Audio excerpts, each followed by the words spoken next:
December 25th, 1968. Overnight, the Soviet Union invades Czechoslovakia with 250,000 troops and 2,000 tanks. Seeing the complete lack of response by a United States bound down by fighting Soviet-backed forces in Vietnam, the emboldened Brezhnev regime decides the time is ripe to increase the sphere of communist influence throughout Europe. Their target? West Germany. Soviet naval forces still rely on relatively obsolete surface warships, but cruise missile submarines are still a threat to NATO convoys. I, commanding the USS Shark, a skipjack-class submarine, will work to combat that threat. The tactical situation is as follows. NavOps has reason to believe that an enemy Kreshta-class cruiser will sail from Murmansk within 72 hours and attempt to break out into the North Atlantic. This cruiser is armed with long-range missiles and can wreak havoc on vital NATO-supplied convoys. As bad weather prevents airstrikes, the USS Shark is ordered into the fray to intercept and sink this task force.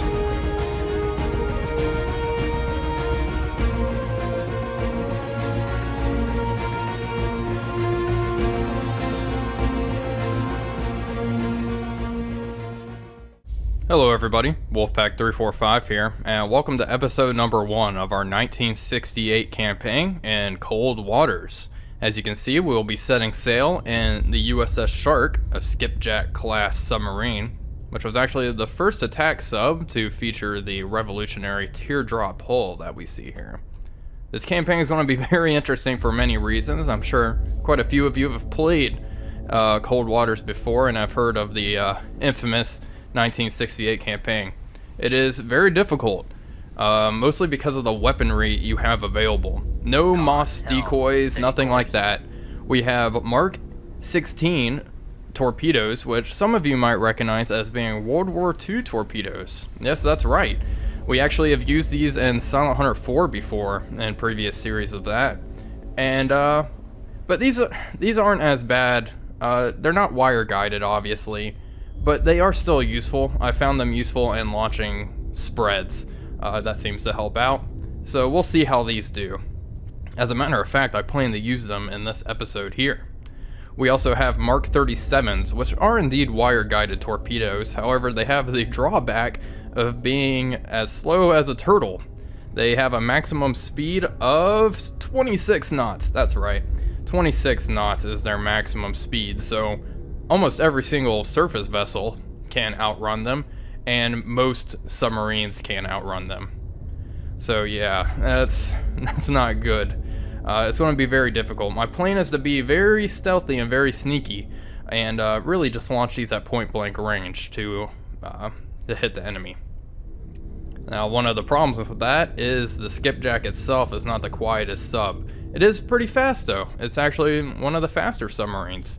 I think its maximum speed is about the same as the Los Angeles class that we were sailing with in the previous series. But in any case, we have a mission to do, and our mission is to sink this Russian cruiser. We are receiving active pings from somewhere. It's pretty loud out there. Let's check the conditions. Ambient noise is 105 decibels, and it looks like this ping is originating relatively close to us.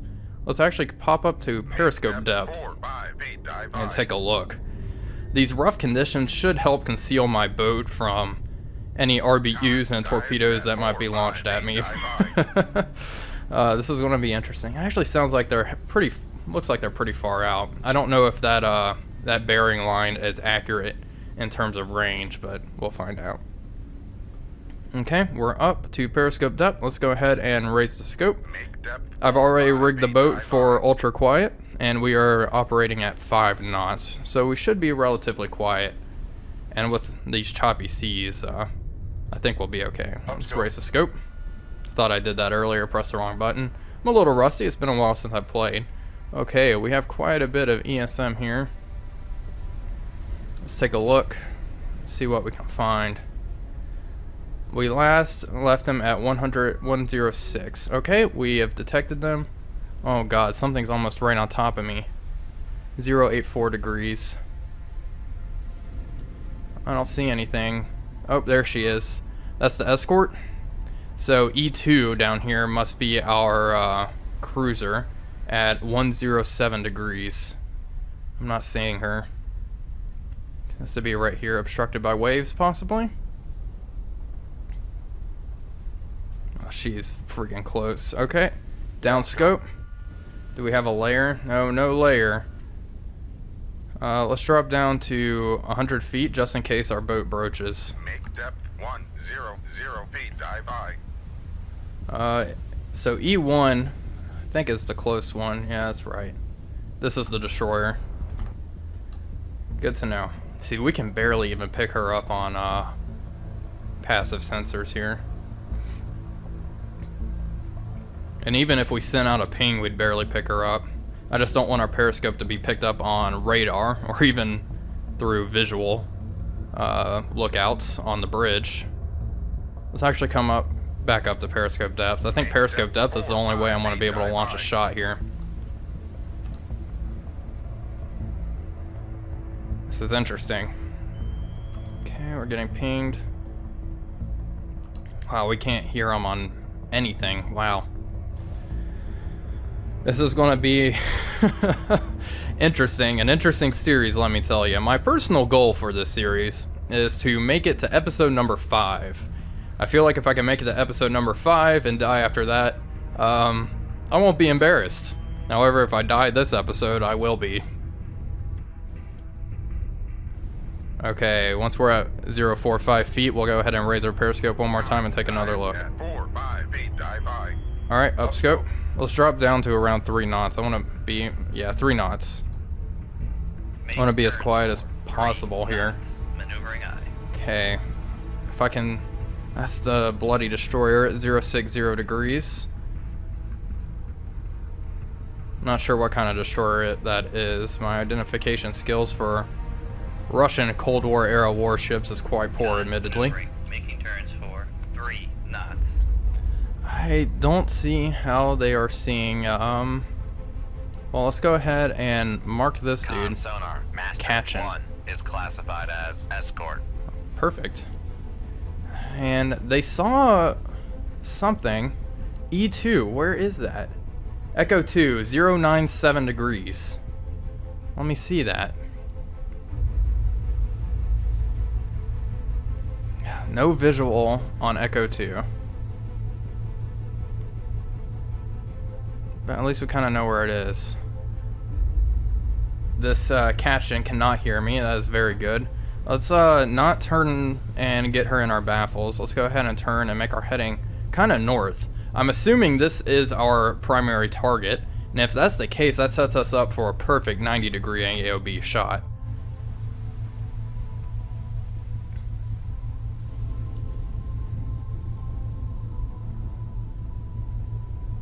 Yeah, she should be at around 090 degrees, but nothing. Just fine. Oh, that is a terrifying sight. All right, downscope. Let's adjust course. That's something like that. Heading 065. Come left to 065. Helm aye. And let's drop down to 100 feet and make my speed 5 knots. Make turns for 4 knots. Maneuvering aye. Hopefully that Catchin can't hear me. Contact's already fading. Dive at 100 feet, dive aye. Okay, we've reestablished contact here. We still can hear Echo 2. She's turning away. Maneuvering. Making turns for So infuriating. 4 knots. Crushed her. Damn, that is not what we were looking for. Oh, that is what we were looking for. Brain fart. This Catchin is heading towards me, however.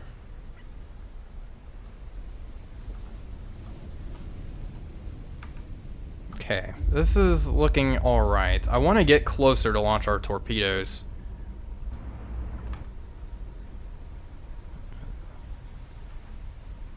Let's head north. Come left to 000. Looks like they're zigzagging, which certainly will cause issues. If she continues on this track, we got her. Steady course. Well, she's not. She's going to continue to zig and zag.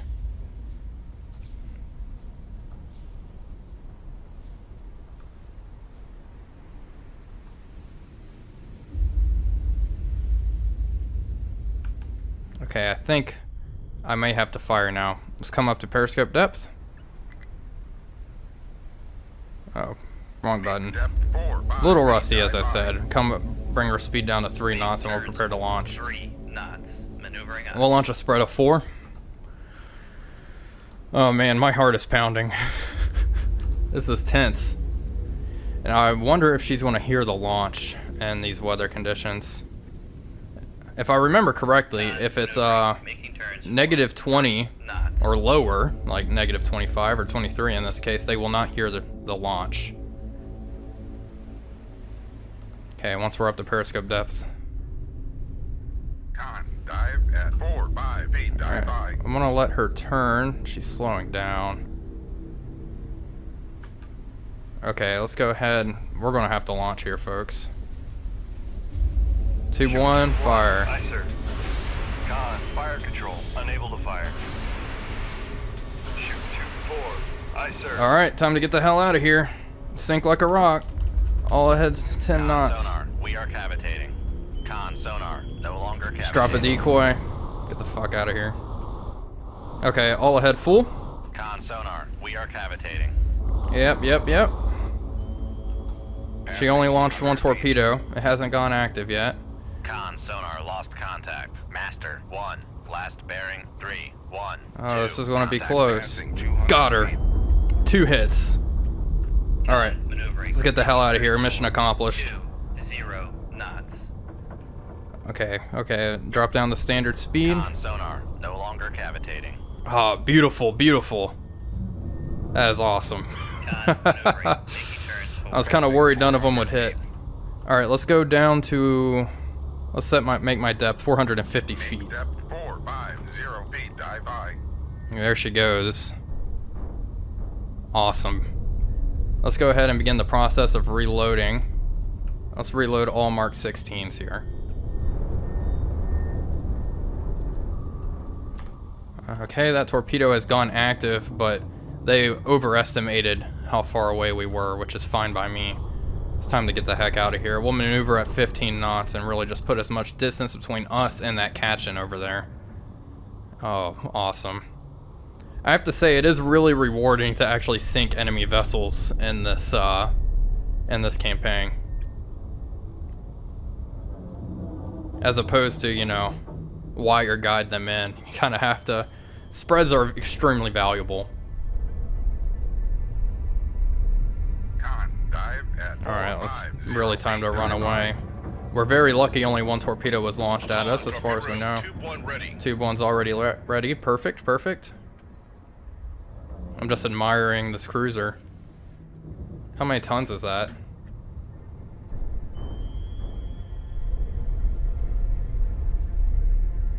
Let's see.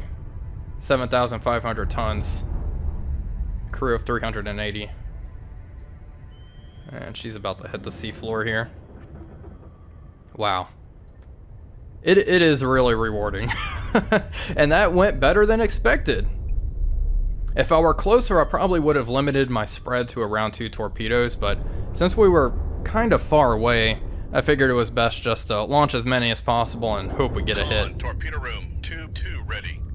So we are going to be returning to base quite often, because I will be expending quite a lot of ordnance here. But we can go ahead and switch to our boat and use some time compression here and get the heck out of Dodge. As far as I know, Torpedo room. Tube 3 ready. there's only 1 enemy vessel about, and that's that Katchen, which is over here. Torpedo room. Tube 4 ready. Alright, all torpedoes reloaded. And the vessel is still nearby, which does not bode well. Let's go ahead and turn Come left northeast 2, 0. and drop down to 5 Making knots. turns 4, 5 See if we can hear her. knots. Maneuvering aye. She's still close. She's probably hunting us. Hopefully we're low and slow enough to where she won't even hear Rig ship us. For ultra quiet. I'll rig the boat for ultra quiet as well.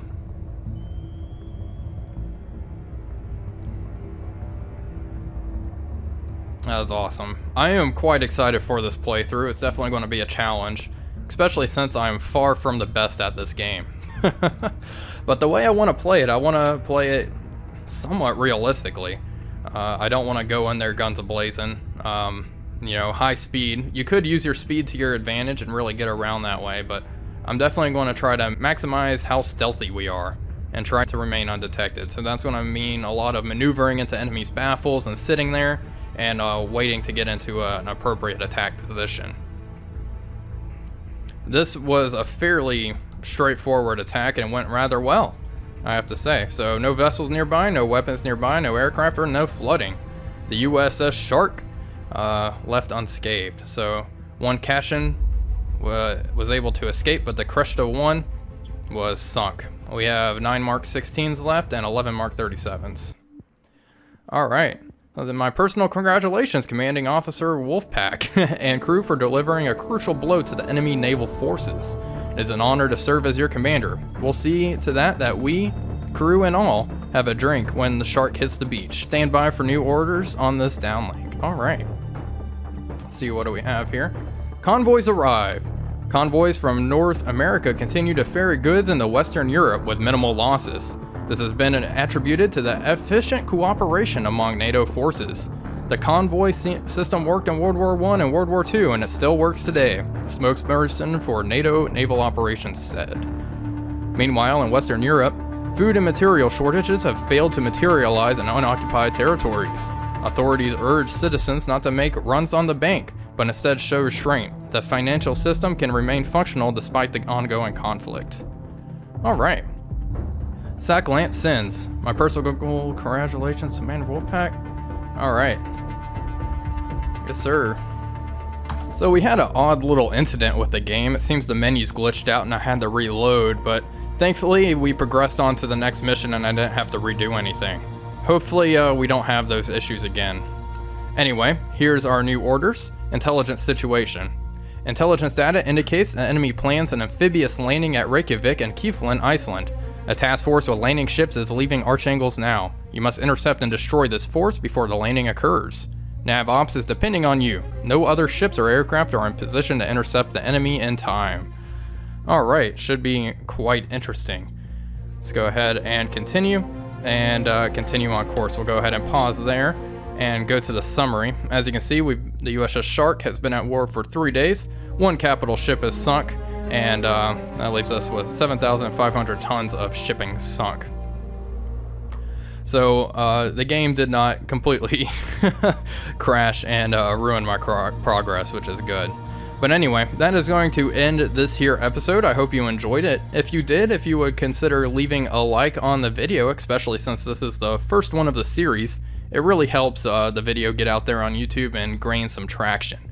But other than that, that's all I have for today. Thank you all for watching. This is Wolfpack345 signing off, and I'll see you guys on the next one.